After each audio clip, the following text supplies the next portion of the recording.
Hello, so today I'll be talking to you guys about contemporary artist Urs Fischer. Urs Fischer was born on May 2nd, 1973 in Switzerland. He currently resides in New York City, where he has become most famous for his contemporary art, where he tends to use various mediums. Now, one of his most popular medium is sculpture. According to the Broad Museum, they state that Urs Fischer considers his artwork a collision of things. To best understand Fischer's collection, it is best to think and understand how the items depicted can collide with one another often. This creates a sense of abstraction, which was a very common style during the contemporary art period. Fischer indulges the exactness of minimalism while at the same time allowing the irrelevant world of everyday objects to intrude. One of the first pieces of Fischer's collection that stood out to me initially is the problem painting. This was created back in 2012. The mediums used for this work were milled aluminum panels, acrylic primer, acrylic ink, spray enamel, acrylic silkscreen medium, and acrylic paint.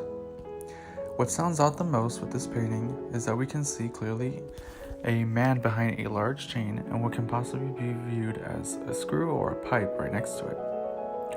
The contrast of coloring in the background are dull grays and white shades. The background also features a lot of negative space. Though when you reach the foreground, you will see metal taking on a black and purple discoloration. The lighting is apparent from the left side towards the right side, meaning the light is reflecting from the left on the man's hair and on the metal, creating that shine.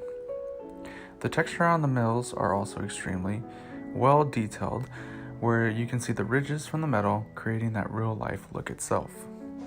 So this piece is significant towards the contemporary art movement, seeing that Fischer creates that sense of abstraction, where we initially view a man being obstructed, but what we can assume is some sort of machinery or related to machinery.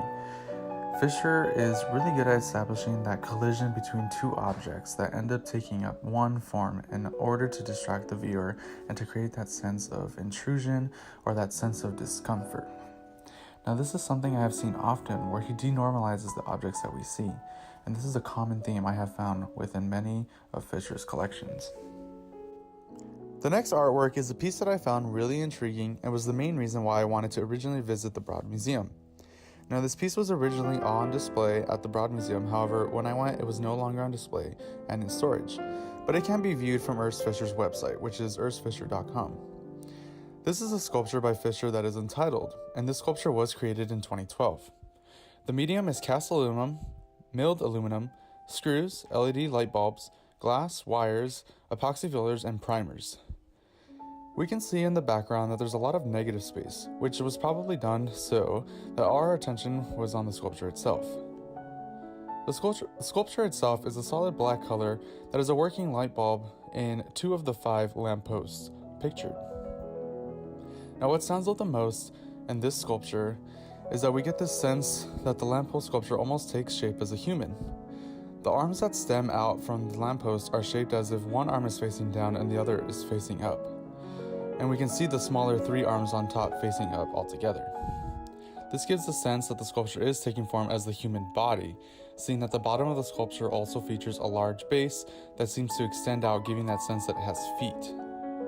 Now, if you look closely, you can actually see the sculpture is melting, which is the reason why the arms are facing down and why we see that extension towards the base where we picture the feet. This is where we can see that sense of abstraction towards Fischer's art that he includes in most of his collections. I feel that Fischer creates a lot of similar art aside from this one that offers a message of a man and machinery combination that collide together, creating that discomfort and that sense of denormalization among most of his art. This definitely is a recurring theme for Fischer, which makes him extremely unique and is the reason why I find his art so intriguing.